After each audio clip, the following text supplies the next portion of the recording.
ನಾವೆಲ್ಲ ಕೂಡ ಯಾಕೆ ಈ ಒಂದು ಕಾರ್ಯಕ್ರಮ ಅಂತಕ್ಕಂಥದ್ದು ಸಹಭೋಜನ ನಾವು ಏನು ಮಾಡಿ ಸಮಾಜ ಅಂತಕ್ಕಂಥದ್ದು ಅದನ್ನು ನಾವು ಹೊಸದಾಗಿ ಹೇಳಬೇಕು. ನವ ಸಮಾಜ ಕೂಡ ಆಗತ್ತೆ ಇದೇನಾದರೂ ಮುಂದುವರೆದ್ರೆ. ನಾನು ಮಧ್ಯದಲ್ಲಿ ಇಷ್ಟ ಹೇಳ್ತಕ್ಕಂಥದ್ದು, ನಮ್ಗೆ ಸ್ವಾತಂತ್ರ್ಯ ಬಂದಿಲ್ಲ ಅಂತ ನಾವೆಷ್ಟೋ ಸಲ ಚರಿತ್ರೆ ನಾವೆಲ್ಲ ಕೂಡ ಪುಟಗಳಲ್ಲಿ ಓದಿದ್ದೇವೆ.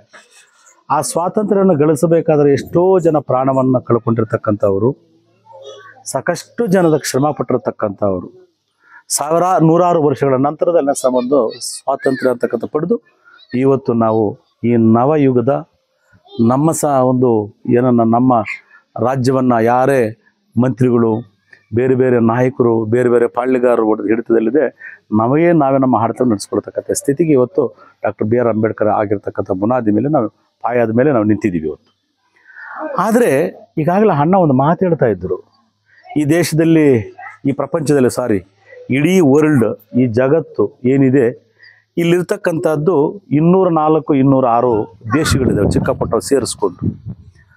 ಇಷ್ಟೂ ದೇಶಗಳಲ್ಲಿ ನಾವು ಹೋದಾಗ, ನಾವು ಅಮೇರಿಕಾಗೆ ಹೋದಾಗ ಅಲ್ಲಿನ ಜನದ ಒಂದು ಭಾವನೆಗಳನ್ನು ನೋಡ್ತೀವಿ, ಅಲ್ಲಿನ ರೂಪ, ಅವರ ಹಾವಭಾವಗಳನ್ನು ನೋಡ್ತೀವಿ, ಅವರ ಒಂದು ಬಣ್ಣ ನೋಡ್ತೀವಿ, ಅವರದೇ ಒಂದು ಪದ್ಧತಿಗಳು ನೋಡ್ತೀವಿ. ಹಾಗೆ ನಾವು ಸೌತ್ ಆಫ್ರಿಕಾ ಅಂತ ಏನು ಕರಿತೀವಿ, ಆಫ್ರಿಕಾ ದೇಶ ಅಂತ ನಾವೇನು ಕರಿತೀವಿ, ಅಲ್ಲಿನ ಜನನ ನೀವು ಟಿ ವಿಗಳಲ್ಲಿ ನೋಡಿರ್ಬೋದು, ನೀವು ಫಿಲಿಮ್ಗಳಲ್ಲೂ ಟಿ ವಿಗಳಲ್ಲಿ ನೋಡ್ತಾ ಇರ್ತೀರಿ. ಅಲ್ಲಿನ ಜನ ಹೇಗಿರ್ತಾರೆ ಅಂತಕ್ಕಂಥ ಗಮನಿಸ್ತಾ ಇರ್ತೀರಿ. ಅಲ್ಲಿ ಇರ್ತಕ್ಕಂಥದ್ರಲ್ಲೇ ಕೂಡ ಆಫ್ರಿಕಾದಲ್ಲಿರ್ತಕ್ಕಂಥವ್ರೆ ಕೆಲವೊಂದು ದೇಶಗಳಿಗೆ ಅಲ್ಲಿ ಕೂಡ ವಿಭಿನ್ನತೆ ಡೈವರ್ಸಿಟಿ ಅಂತಕ್ಕಂಥದ್ದು ಕಾಣ್ತೀವಿ. ಮತ್ತು ಅದರ ನಂತರ ನಾವು ಈ ಕಡೆ ಹೋಗ್ತೀವಿ, ಯಾರು ನ್ಯೂಜಿಲ್ಯಾಂಡು ಮತ್ತು ನಾವು ಆಸ್ಟ್ರೇಲಿಯಾಗೆ ಹೋಗ್ತೀವಿ. ನಾನು ಯಾಕೆ ಈ ಮಾತು ಹೇಳ್ತೇನೆ ಅಂದರೆ, ಮನುಷ್ಯನಿಗೆ ಈಗಿನ ಅರಿವು ಅಂತ ಅವ್ರು ಇಟ್ಕೊಂಡಿದ್ರಲ್ಲ, ಎಲ್ಲಿವರೆಗೂ ನಮಗೆ ತಿಳುವಳಿಕೆ ಬರಲ್ವೋ, ಎಲ್ಲಿವರೆಗೂ ನಮಗೆ ಯೋಚನಾ ಶಕ್ತಿ ಇರಲ್ವೋ, ನಾವು ಯಾರು ಅಂತ ತಿಳ್ಕೊಳ್ಳೋ ಬುದ್ಧ ಹೇಳಿದಾಗೆ ತನ್ನ ಅರಿವೇ ತನ್ನ ಗುರು ಅಂತಕ್ಕಂಥದ್ದು. ನನಗೆ ಯಾರೂ ಹೇಳಬೇಕಾಗಿಲ್ಲ, ನನಗೆ ತಿಳುವಳಿಕೆ ಇದ್ದರೆ, ನನಗೆ ಜ್ಞಾನ ಇದ್ದರೆ, ಯಾವ ಜ್ಞಾನ, ಯಾವುದು ಒಳ್ಳೆಯದು ಯಾವುದು ಕೆಟ್ಟದ್ದು, ಯಾವುದು ಹಿತ ಯಾವುದು ಹಿತ, ಮನುಷ್ಯ ಅಂದ್ರೇನು, ಭೂಮಿ ಅಂದ್ರೇನು, ಪ್ರಕೃತಿ ಅಂದ್ರೇನು, ಪ್ರಾಣಿಗಳು ಅಂದ್ರೇನು, ಈ ಭೂಮಂಡಲ ಸೌರಶಕ್ತಿ ಅಂದರೆ ಏನು, ಹೀಗೆ ನೀರು ಅಂದ್ರೇನು, ಪಂಚಭೂತಗಳು ಅಂದ್ರೇನು, ಪಂಚೇಂದ್ರಿಯಗಳೇನು, ನಾವ್ಯಾರು, ಪ್ರಾಣಿಗಳಿಗೂ ನಮಗಿರ್ತಕ್ಕಂಥ ಹೋಲಿಕೆ ಏನು, ವ್ಯತ್ಯಾಸ ಏನು, ಯಾಕೆ ನಾವು ಹೀಗಿದ್ದೀವಿ, ಇದೆಲ್ಲ ಬಂದಾಗ ಮಾತ್ರ ನಮಗೆ ಆ ತಿಳುವಳಿಕೆ, ಆ ಜ್ಞಾನ ನಮ್ಮಲ್ಲಿ, ನಾವು ಯೋಚನೆ ಮಾಡ್ತಕ್ಕಂಥ ಶಕ್ತಿ ನಮ್ಮಲ್ಲಿ ಹುಟ್ಟತ್ತೆ. ಹೀಗಾಗಿ ನಾನು ಈಗ ಹೇಳಿದೆ, ನ್ಯೂಜಿಲ್ಯಾಂಡು ಮತ್ತು ಆಸ್ಟ್ರೇಲಿಯಾ ಅಲ್ಲಿ ಜನ ನೋಡಿ ಉದ್ದ ಇರ್ತಾರೆ. ನೀವು ಕ್ರಿಕೆಟಲ್ಲಿ ನೋಡ್ತಾ ಇರ್ತೀವಿ, ಕೆಲವರು ಹುಡುಗರು ಕೂಡ ಅಷ್ಟೇ. ನಾನು ಇಲ್ಲಿ ಎಲ್ಲ ಜನಾಂಗದವರು ನಾವು ಕೂಡ ಇದ್ದೀವಿ ಇಲ್ಲಿ. ಮತ್ತು ಚೈನಾದಲ್ಲಿ ನೋಡಿ, ಚೈನಾ ಆಗ್ಬೋದು, ಜಪಾನ್ ಆಗ್ಬೋದು, ಉತ್ತರ ಕೊರಿಯಾ ಆಗ್ಬೋದು, ದಕ್ಷಿಣ ಕೊರಿಯಾ ಆಗ್ಬೋದು, ಥೈಲ್ಯಾಂಡ್ ಆಗ್ಬೋದು, ಹೀಗೆ ಕೆಲವೊಂದು ಪ್ರದೇಶಗಳು ನೋಡಿ, ಅಲ್ಲಿನ ಜನನ ಗಮನಿಸಿ. ಅಂದರೆ ಆಯಾ ನಾವು ಇರ್ತಕ್ಕಂಥ ಎಲ್ಲರೂ ಕೂಡ ನಾವು ಈ ಭೂಮಿಯಲ್ಲಿ ಇರ್ತಕ್ಕಂಥದ್ದು, ಈ ಪ್ರಪಂಚದ ವ್ಯಾಪ್ತಿಯಲ್ಲಿ ಇರ್ತಕ್ಕಂಥದ್ದು 205 ದೇಶಗಳಲ್ಲಿ 4-5 ಧರ್ಮಗಳು, ಕ್ರಿಶ್ಚಿಯನ್ರಿದ್ದೀವಿ, ಮುಸಲ್ಮಾನರಿದ್ದೀವಿ, ಬುದ್ಧರಿದ್ದೀವಿ, ಜೈನರಿದ್ದೀವಿ, ಸಿಖ್ರಿದ್ದೀವಿ, ಪಾರ್ಸಿಗಳಿದ್ದೀವಿ.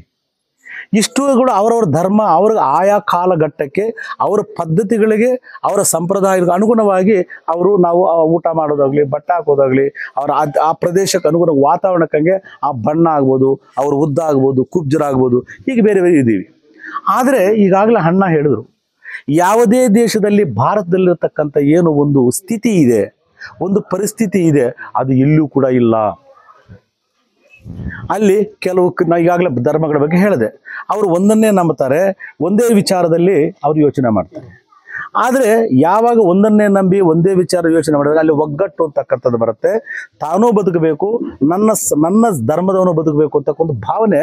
ಯಾಕಂದರೆ ಮನುಷ್ಯರಲ್ವ ನಾವು, ಎಲ್ಲಿ ಮನುಷ್ಯ ಇರ್ತಾನೋ ಅಲ್ಲಿ ಮಾತ್ರ ಮನುಷ್ಯ ಸ್ವಾರ್ಥತೆ ಅಂತಕ್ಕಂಥದ್ದು, ಸೆಲ್ಫಿಶನ್ ಅಂತಕ್ಕಂಥದ್ದು ಹುಟ್ಟತಕ್ಕಂಥದ್ದು. ಯಾಕಂತ ಹೇಳಿದ್ರೆ ಪ್ರಾಣಿಗಳಿಗಿಂತ ಹೆಚ್ಚಾಗಿ ಮನುಷ್ಯನಿಗೆ ಭಾವನಾ ಶಕ್ತಿ ಅಂತಕ್ಕಂಥದ್ದು. ಭಾವನಾ ಶಕ್ತಿ ಅಂತ ಹೇಳಿದ್ರೆ ಯೋಚನೆ ಮಾಡ್ತಕ್ಕಂಥದ್ದು, ಒಳ್ಳೆಯದು ಯಾವುದು ಕೆಟ್ಟದ್ದು ಯಾವುದು ಫೀಲ್ ಮಾಡ್ತಕ್ಕಂಥದ್ದು, ಅನುಭವಿಸ್ತಕ್ಕಂಥದ್ದು. ಸಂತೋಷ ಅಂದ್ರೇನು, ದುಃಖ ಅಂತಕ್ಕಂಥ ಅನುಭವಿಸ್ತಕ್ಕಂಥ ಶಕ್ತಿ ಯಾವುದಕ್ಕಿದೆಯೋ ಅವ್ರಿಗೆ ಮಾತ್ರ ಸ್ವಾರ್ಥತೆ ಬರ್ತಕ್ಕಂಥದ್ದು. ಹಾಗಾಗಿ ನಮ್ಮಲ್ಲಿ ಸ್ವಾರ್ಥತೆ ಕೂಡ ಬರುತ್ತೆ. ಹೇಗೆ ಆ ಧರ್ಮ ನನ್ನದೇ ಧರ್ಮ, ನಾವೆಲ್ಲ ಹೊಂದಿ ಅಂತಕ್ಕಂಥ ಬರಬೇಕಂದ್ರೆ ಆ ಧರ್ಮದಲ್ಲಿರ್ತಕ್ಕಂಥದ್ದನ್ನು ಅವ್ರು ಮಾತ್ರ ಅವ್ರು ಗ್ರಹಿಸ್ತಾನೆ. ಆದರೆ ನಮ್ಮಲ್ಲಿ ಎಷ್ಟು ಜಾತಿಗಳು, ಎಷ್ಟು ಕುಲಗಳು, ಎಷ್ಟು ಗೋತ್ರಗಳು, ಎಷ್ಟು ವಿಭಿನ್ನತೆಗಳು, ಹೇಗೆ ಅಂತ ಹೇಳಿದ್ರೆ ಅದನ್ನು ನಾವು ಹೇಳಲಿಕ್ಕೆ ಆಗೋದಿಲ್ಲ. ಇದಕ್ಕೆ ಕಾರಣ ಏನು? ನಾವು ಮನುಷ್ಯರು ಯಾಕೆ ಹೀಗೆ? ಮಧ್ಯದಲ್ಲಿ ಹಿಂದೆ ಚರಿತ್ರೆಯಲ್ಲಿ ನೀವೆಲ್ಲ ಓದಿರ್ತಕ್ಕಂಥವ್ರು, ಓದದೇ ಇರತಕ್ಕಂಥವ್ರು ತಿಳ್ಕೊಬೇಕಾಗತ್ತೆ. ಹಿಂದೆ ಕೂಡ ಈ ಪದ್ಧತಿಗಳಿಲ್ಲ, ಕೆಲವು ಮಧ್ಯದಲ್ಲಿ ಬಂದಿರತಕ್ಕಂಥ ಪದ್ಧತಿಗಳಿವೆಲ್ಲ. ಯಾಕೆ ಪ್ರತಿಯೊಬ್ಬ ಮನುಷ್ಯ ಕೂಡ ನಾನು ಈಗಾಗಲೇ ಹೇಳಿದಾಗೆ ಅನಾಗರಿಕ ಕಾಲತೆ ನಾವು ಅಡವಿಗಳಲ್ಲಿ ಕಾಡುಗಳಲ್ಲಿರ್ತಕ್ಕಂಥ ಪರಿಸ್ಥಿತಿಯಲ್ಲಿ ಕೂಡ ನೋಡಿದಾಗ ಗೊತ್ತಾಗುತ್ತೆ. ಆವಾಗ ಕೂಡ ಈ ಪರಿಸ್ಥಿತಿ ಇರಲಿಲ್ಲ. ಆವಾಗೇನು ಪ್ರಾಣಿಗಳನ್ನು ಸಾಯಿಸ್ತಕ್ಕಂಥದ್ದು, ಹೊಟ್ಟೆಪಾಡಿಗೆ ಬಗ್ತಕ್ಕಂಥದ್ದು, ಬೇರೆ ಪ್ರಾಣಿಗಳು ಬೇರೆಯವರು ನಮ್ಮ ಮೇಲೆ ಬರ್ತಾ ಇರೋದು ಗುಂಪಾಗಿ ವಾಸಿಸ್ತಕ್ಕಂಥದ್ದು ಇತ್ತದ್ದು. ಅಷ್ಟು ಬಿಟ್ಟರೆ ಬೇರೆ ಇನ್ನೇನು ಈ ಪದ್ಧತಿ ಇರಲಿಲ್ಲ. ಈ ಬರ್ತಾ ಬರ್ತಾ ಬರ್ತಾ ಮನುಷ್ಯನ ತಿಳುವಳಿಕೆ ಜಾಸ್ತಿ ಆಗ್ತಾ ಆಗ್ತಾ ಕೆಲವೊಬ್ಬರು ಅವರ ಸ್ವಾರ್ಥತೆಗೆ, ಅವರ ಅನುಕೂಲಕ್ಕೆ ತಕ್ಕ ಹಾಗೆ ಅವರ ಪದ್ಧತಿಗಳಿಗನುಗುಣವಾಗಿ ಇವನು ಈ ಕೆಲಸ ಮಾಡ್ತಾನೆ, ಅವನು ಆ ಕೆಲಸ ಮಾಡ್ತಾನೆ, ಇವನು ಈ ಕೆಲಸ, ನಂದು ಈ ಕೆಲಸ, ನಾನು ಶ್ರೇಷ್ಠ, ಇವನು ಕನಿಷ್ಠ ಅಂತಕ್ಕದನ್ನು ಮಧ್ಯದಲ್ಲಿ ನಾವು ಸೃಷ್ಟಿಸ್ಕೊಂಡಿರ್ತಕ್ಕಂಥದ್ದು, ಅದರಲ್ಲೂ ಕೂಡ ಈ ಭಾರತ ದೇಶದಲ್ಲಿ. ಹಾಗಾಗಿ ಇದೆಲ್ಲ ಬರಬೇಕು ಅಂತಲೇ ತಿಳುವಳಿಕೆ ಬೇಕು. ದೇವಸ್ಥಾನಕ್ಕೆ ಬರಲ್ಲ ನಿಜ, ಒಂದು ಸಲ ಯೋಚನೆ ಮಾಡಿ, ಒಂದು ಸಣ್ಣ ಯೋಚನೆ ಮಾಡೋಣ ನಾವು.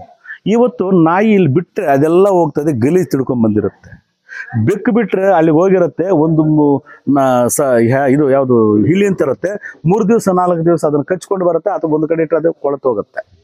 ಅಂಥ ನಾಯಿನ ನಾವು ಎಕ್ಸ್ಕ್ರೀಟ್ ಅಂತ ನಾವೇನು ಕರಿತೀವಿ, ಅದನ್ನು ಏನು ಪ್ರಾಣಿಗಳಲ್ಲೇ ಬಿಟ್ಟಿರ್ತಕ್ಕಂಥ ಇದನ್ನು ತಿಂದು ಬದುಕಂಥ ನಾಯಿನ ಮುದ್ದಿಸ್ತೀವಿ, ಪ್ರೀತಿಸ್ತೀವಿ, ತಬ್ಬಿಕೊಳ್ತೀವಿ. ಆದರೆ ಮನುಷ್ಯ, ಯಾವುದೇ ಮನುಷ್ಯ ಆಗ್ಬೋದು, ಅವನೇನೋ ದುಡ್ಡು ಹಣ ಆರ್ಥಿಕವಾಗಿ ಹಿಂದುಳಿದಿರೋದ್ರಿಂದನೋ, ಅವನಿಗೆ ಜ್ಞಾನ ಇಲ್ಲದಿರೋದ್ರಿಂದನೋ ಒಂದು ಅಸಭ್ಯವಾಗಿ ಏನೋ ಒಂದು ರೀತಿಯಲ್ಲಿ ಕನಿಷ್ಠವಾಗಿ ಕಾಣಿಸ್ಬೋದಷ್ಟೇ.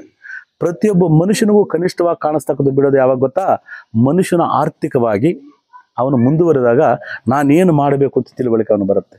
ಆ ಆರ್ಥಿಕ ಯಾವಾಗ ಹಿನ್ನಡೆ ಆಗುತ್ತೋ ಆವಾಗ ಕನಿಷ್ಠವಾಗಿ ಕಾಣಿಸ್ದಾಗ ಏನಾಗುತ್ತೆ, ನಾವು ದೂರಪ್ಪ ಸರಿಯಾಗಿ ಕಾಣಿಸಲ್ಲ, ಅವನು ಸ್ನಾನ ಮಾಡಿಲ್ಲ, ಅವನು ಸರಿ ಇಲ್ಲ ಅಂತಕ್ಕಂಥದ್ದು ಹೇಳ್ತೀವಿ. ಇದು ಒಂದು. ಮತ್ತು ಹಳ್ಳಿಗಳಲ್ಲಿ ಇವತ್ತು ನಾನು ಓಪನ್ ಆಗಿ ದಯವಿಟ್ಟು ಅನ್ಯತಾ ಭಾವಿಸಬೇಡಿ. ಹಿಂದೆ ಒಂದು ಪದ್ಧತಿ ಇತ್ತು, ಇವರು ದನದ ಮಾಂಸ ತಿಂತಾರೆ ಅಂತ.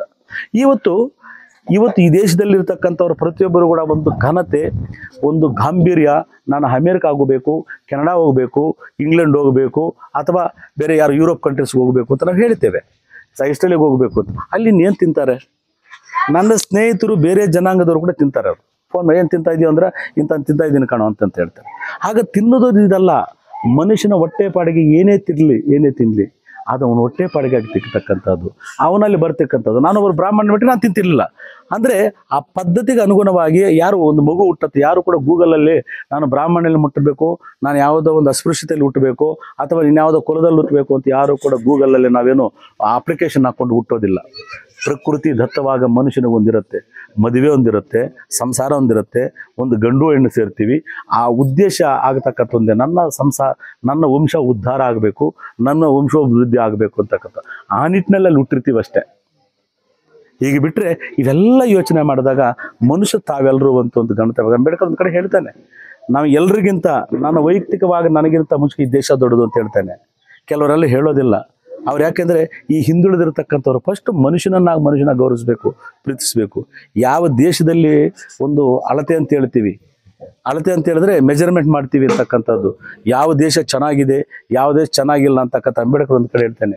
ಯಾವುದೇ ದೇಶ ಹಸಿರಾಗಿ ಕಾಣಿಸ್ತಾ ಇದೆ, ದೊಡ್ಡ ದೊಡ್ಡ ಬಿಲ್ಡಿಂಗ್ಗಳಿದ್ದಾವೆ, ಬಣ್ಣ ಬಣ್ಣದ ಒಂದು ಕಲರ್ ಹೋಗ್ತಕ್ಕಂಥ ಕಟ್ಟಡ ಕಾಣಿಸ್ತವೆ, ಅದೆಲ್ಲ ಮನುಷ್ಯನಿಗೆ ಬೇಕಾಗಿರ್ತಕ್ಕಂಥದ್ದು. ಯಾವ ದೇಶದಲ್ಲಿ ಅಲ್ಲಿನ ಮನುಷ್ಯರ ಒಂದು ಮೌಲ್ಯ ಅಂತಕ್ಕಂಥದ್ದನ್ನ, ನೈತಿಕತೆ ಅಂತಿರುತ್ತಲ್ವಾ, ಆ ನೈತಿಕತೆ ಏನು, ಯೋಚನಾ ಶಕ್ತಿ, ಎಲ್ಲರೂ ಕೂಡ ಸಮಾನರು, ನಾನೂ ಬದುಕಬೇಕು, ನನ್ನ ಪಕ್ಕದಲ್ಲಿರ್ತಕ್ಕಂಥವೂ ಬದುಕಬೇಕು. ಹಾಗಾಗಿ ಇದೆಲ್ಲ ಮನುಷ್ಯದಾಗ ಪ್ರೀತಿಸಿ ಗೌರವಿಸಿದಾಗ ಒಂದು ಸೋದರತೆ ಅಂತಕ್ಕಂಥದ್ದು, ಸಮಾನತೆ ಅಂತ ಕೈಯಲ್ಲಿ ಕಾಣಿಸುತ್ತೆಯೋ ಆ ದೇಶ ಮುಂದುವರೆದೆ ಅಂತ ಅಂಬೇಡ್ಕರ್ ಹೇಳ್ತಾನೆ. ಅದೇ ಅಲ್ಲ, ನಾವು ಯಾರೋ ಅಂಬೇಡ್ಕರ್ ಹೇಳಿದ್ರು ಇನ್ನೊಬ್ರು, ನಾವು ಕೂಡ ಅದಕ್ಕೆ ಬುದ್ಧ ಅದನ್ನೇ ಹೇಳ್ತಕ್ಕಂಥದ್ದು, ತನ್ನ ಅರಿವೇ ತನ್ನ ಗುರು ಅಂತ ಹೇಳ್ತಕ್ಕಂಥದ್ದು. ನಾನು ಯೋಚನೆ ಮಾಡಬೇಕು, ಯಾವ ಸರಿ ಯಾವ ತಪ್ಪು. ಯಾರೋ ಹೇಳಿದ್ದಾರೆ ಈ ಸರಿ ಇಲ್ಲ ತಪ್ಪು ಅಂತ, ನಮ್ಮ ಅಪ್ಪ ನಮ್ಮಮ್ಮ ಏನೋ ಹೇಳಿದ್ರು, ನಮ್ಮ ತಾತ ಇನ್ನೇನು ಹೇಳಿದ್ರು, ಅದಲ್ಲ. ನಾವು ಬುದ್ಧಿವಂತ ಆದರೆ ಏನಂತಕ್ಕಂಥ ಮನುಷ್ಯನಿಗೆ ನೋಡಿ ಹುಟ್ಟುತ್ತೀವಿ, ಸತ್ತೋಗ್ತೀವಿ.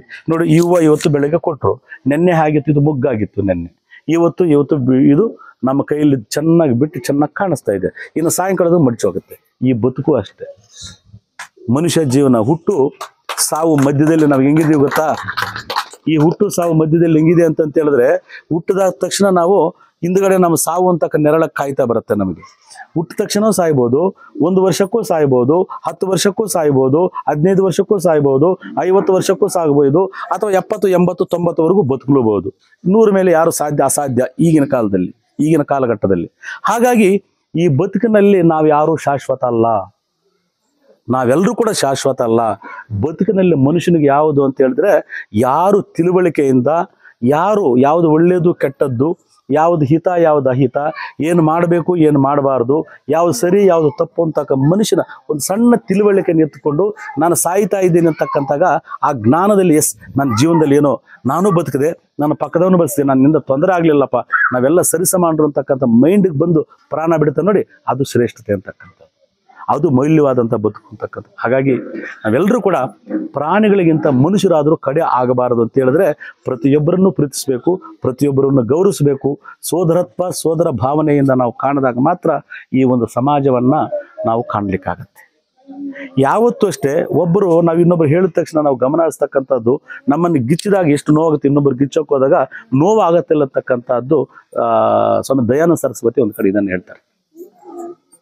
ಹಾಗಾಗಿ ಬದುಕು ಅಂತಕ್ಕಂಥದ್ದು ಶಾಶ್ವತ ಅಲ್ಲ. ನಾವೆಲ್ಲರೂ ಕೂಡ ಸಮಾಜ ಕಟ್ಟಬೇಕು ಅಂದರೆ ಒಗ್ಗಟ್ಟು. ನಾನು ಅಂಬೇಡ್ಕರ್ ಈಗಾಗಲೇ ಹೇಳಿದಂತೆ ಅದನ್ನೇ ಅಂಬೇಡ್ಕರ್ ಹೇಳಿದ್ದು, ಎಲ್ಲಿವರೆಗೂ ಈ ದೇಶದಲ್ಲಿ ಈ ಅಸ್ಪೃಶ್ಯತೆ, ಈ ಜಾತೀಯತೆ, ಈ ವಿಭೇದತೆ, ಈ ಡೈವರ್ಸಿಟಿ ಒಂದು ಇದಿರುತ್ತೋ ಅಲ್ಲಿವರೆಗೂ ನಾವು ನಮ್ಮದೇ ಆದಂಥ ರೀತಿಯಲ್ಲಿ ಒಗ್ಗಟ್ಟಾಗಿ ಬದುಕೋಕ್ಕಾಗಲ್ಲ. ಈ ಒಂದು ಏನು ಏರುಪೇರು ಅಂತಕ್ಕಂಥದ್ದು ತೊಳಸೋಕ್ಕಾಗೋದಿಲ್ಲ. ಎಲ್ಲಿ ಸಮಾನತೆ ಬರುತ್ತೋ, ಸಮಾಜ ಬರುತ್ತೋ ಅವಾಗ ನಾವೆಲ್ಲರೂ ಸಮಾನವಾಗಿ ಬದುಕಲಿಕ್ಕಾಗತ್ತೆ. ಆವಾಗ ನಮ್ಮಲ್ಲಿ ಯೂನಿಟಿ, ಒಗ್ಗಟ್ಟು ತನ್ನಾಗಿ ತಾನೇ ಬರುತ್ತೆ. ಇವತ್ತು ಪಕ್ಕದ ಮನೆಯಲ್ಲಿ ಯಾರಾದರೂ ಒಬ್ರು ಇದು ಮಾಡ್ತಾ ಇದ್ರೆ ಅಲ್ಲೇ ನನಗೆ ಆಗ್ಬೇಕಪ್ಪ, ನಮ್ಮ ಜಾತಿಯವನಲ್ಲ, ನಮ್ಮ ಕುಲದಲ್ಲ, ಅವನಿಗಾಗ್ತಾ ಇರೋದು ಅಂತ ಹೇಳ್ತೀವಿ ನಾವು. ಈ ಒಂದು ಸಣ್ಣ ಒಂದು ಕೀಲಿರಿಮೆ ಒಂದು ಬುದ್ಧಿಯನ್ನು ಇಟ್ಕೊಳ್ಳೋವರೆಗೂ ಇವತ್ತು ನಾವು ಒಳ್ಳೆಯ ರೀತಿ ಬದುಕೋಕ್ಕಾಗಲ್ಲ. ಇದು ನಾನೀಗಾಗಲೇ ಹೇಳಿದ ಹಾಗೆ ನಾವೇನು ಸ್ವಾತಂತ್ರ್ಯ ಪಡಿಬೇಕಾದ್ರೆ ಹಿಂದೆ ಈ ರೀತಿ ಕೂತ್ಕೊಂಡು ಚರ್ಚೆ ಮಾಡಿ ಹಾಗೆಲ್ಲ ನಾವೆಲ್ಲ ಒಗ್ಗಟ್ಟಾಗಬೇಕು ಅಂತ ಮಾಡಿ ಇವತ್ತು ನಾವು ಇದೀವೋ, ಇದೇ ರೀತಿ ಇಂಥ ಕಾರ್ಯಕ್ರಮಗಳು ನಿಜವಾಗ್ಲೂ ಕೂಡ ಇದು ಒಂದು ಪ್ರಾರಂಭ ಅಂತ. ನಿಜವಾಗ್ಲೂ ಕೂಡ ಈ ತಂಡದಲ್ಲಿ ಏನು ಮಾಡ್ತಾ ಇದ್ದಾರೆ ಅವರು ನಿಜವಾಗ್ಲೂ ನೋಡಿ, ಪ್ರತಿಯೊಬ್ಬರು ನನಗೇನು ಸಿಗುತ್ತೆ, ನನಗೇನು ಬೇಕು ಅಂತ ಓಡಾಡ್ತಕ್ಕಂಥ ಈ ಸಮಾಜದಲ್ಲಿ ಈ ರೀತಿ ಒಂದು 4 ಜನ ಇಟ್ಕೊಂಡು ಮಾಡ್ತಕ್ಕಂಥದ್ದು ಮುಂದಿನ ಪೀಳಿಗೆ ಚೆನ್ನಾಗಾಗಬೇಕು, ಸೋದರ ಭಾವನೆಯಿಂದ ಬದುಕಬೇಕು ಅಂತ ಆಸೆಗಳನ್ನು ಇಟ್ಟುಕೊಂಡು ಬದುಕಿನಲ್ಲಿ ಕಟ್ಟಿಕೊಂಡು ಸಮಾಜದಲ್ಲಿ ಎಲ್ಲ ನಮ್ಮ ಜೊತೆ ಈ ರೀತಿ ಮಾಡ್ತಾರೆ. ನಾವೆಲ್ಲ ಕೂಡ ಅವರ ಪಾದಗಳ ಶರಣಾರ್ಥಿಗಳು ಅಂತ ನಿಜವಾಗ್ಲೂ ನಾನು ಅವರಿಗೆ ಏನು ಈ ಟೀಮ್ ಇದ್ದಾರೆ ಅವ್ರ ಮುಖ್ಯಸ್ಥರು ಅವರಿಗೆ ನಾನು ಶರಣಾರ್ಥಿಗಳನ್ನು ತಿಳಿಸ್ತೀನಿ. ನಿಜವಾಗ್ಲೂ ಎಕ್ಸಲೆಂಟು, ಹ್ಯಾಟ್ಸ್ ಆಫ್ ಆ ಒಂದು ತಂಡಕ್ಕೆ. ಒಂದು ಬೇಕು, ನಾವು ಏನೂ ಮಾಡಲಿಲ್ಲ ಅಂದರೆ ನಾವು ಪರಿವರ್ತನೆ ಆಗಿ ನಾವು ಎಲ್ಲರೂ ಒಂದೇ ಸಲ ಆಗಬೇಕು ಅಂತ ಬಯಸೋಕ್ಕಾಗೋದಿಲ್ಲ. ಅದಕ್ಕೆ ಇಟ್ ಟೇಕ್ಸ್ ಟೈಮ್. ಯಾವುದೇ ಒಂದು ಒಳ್ಳೆ ಕೆಲಸ ಆಗಬೇಕು ಅಂತ ಹೇಳಿದ್ರೆ ಅದು ತನ್ನದೇ ಆದಂಥ ಒಂದು ಕಾಲ, ಅದು ಕಾಲ ಟೈಮ್ ಅಂತ ಹೇಳ್ತೀವಲ್ಲ, ಆ ಕಾಲವನ್ನು ತಗೊಳುತ್ತೆ. ಅದೇ ಕೆಟ್ಟದ್ದು ಮಾಡಿಕೊಂಡ್ರೆ ಫ್ರಾಕ್ಷನ್ ಆಫ್ ಸೆಕೆಂಡ್ಸ್, ನಿಮಿಷಗಳಲ್ಲಿ ಮಾತ್ರ ತಗೊಳುತ್ತೆ. ಇದನ್ನು ಯಾರೂ ಮರಿಬಾರ್ದು. ಹಾಗಾಗಿ ಇಂಥ ಒಳ್ಳೆ ಕೆಲಸಗಳಾಗಬೇಕು ಅಂತ ಹೇಳಿದ್ರೆ, ಪರಿವರ್ತನೆ ಅಂತಕ್ಕಂಥ ಆಗಬೇಕಂದ್ರೆ ಸ್ವಲ್ಪ ಟೈಮ್, ಕಾಲಾವಕಾಶ ತಗೊಳುತ್ತೆ. ಆ ಕಾಲಾವಕಾಶದಲ್ಲಿ ನಾವು ಕೂಡ ಪಾತ್ರಧಾರಿಗಳಂತ ನಮ್ಮ ಪಾತ್ರವನ್ನು ಪೋಷಿಸಬೇಕಾಗತ್ತೆ. ಮುಂದಿನ ಪೀಳಿಗೆ ಕೊಂಡೊಯ್ಯತಕ್ಕಂಥ ಕೆಲಸನ ನೀವು ಮಾಡಿರ್ತಕ್ಕಂಥವ್ರಿಗೆ, ಈ ಊರಲ್ಲಿ ಈಗಾಗಲೇ ಮಾಡಿರ್ತಕ್ಕಂಥವರು ಈ ಕೆಲಸವನ್ನು ಮಾಡಿ ನಾವು ಊರಿನ ರತ್ನ ಅಂತ ನಾವು ಪ್ರಶಸ್ತಿಯನ್ನು ಕೊಟ್ಟವಲ್ಲ, ಹಾಗೆ ಗ್ರಾಮ ರತ್ನ ಅಂತ ಕೊಟ್ಟವಲ್ಲ, ಪ್ರತಿ ಗ್ರಾಮದಲ್ಲೂ ಕೂಡ ಇಂಥ ಒಂದು ಬೆಳವಣಿಗೆ ಆಗಬೇಕು. ಈ ಸಮಾಜಕ್ಕೆ ನಮ್ಮದು ಕೂಡ ಸಣ್ಣ ಪಾತ್ರ, ಒಂದು ನಾಟಕದಲ್ಲಿ ಯಾಕೆ ಪಾತ್ರಧಾರಿಗಳಾಗ್ತೀವೋ ಆ ಪಾತ್ರಧಾರಿಗಳು ನಾವು ಆಗಿ ಮುಂದುವರಿಸ್ಕೊಂಡು ಹೋಗ್ತಕ್ಕಂಥ ಶಕ್ತಿ ಆ ಬುದ್ಧ ಎಲ್ರಿಗೂ ಕೊಡಲಿ ಅಂತಕ್ಕಂಥದ್ದು ಮಾತನ್ನು ಹೇಳ್ತಾ ಒಂದು 2 ಮಾತನ್ನು ಹೇಳಲಿಕ್ಕೆ ಅವಕಾಶ ಕೊಟ್ಟಿರ್ತಕ್ಕಂಥ ಆಯೋಜಕರಿಗೆ ತಮಗೆ ವಂದಿಸಿ ನನ್ನ ಮಾತಿಗೆ ಮುಕ್ತಾಯವನ್ನು ಕೊಡ್ತೇನೆ.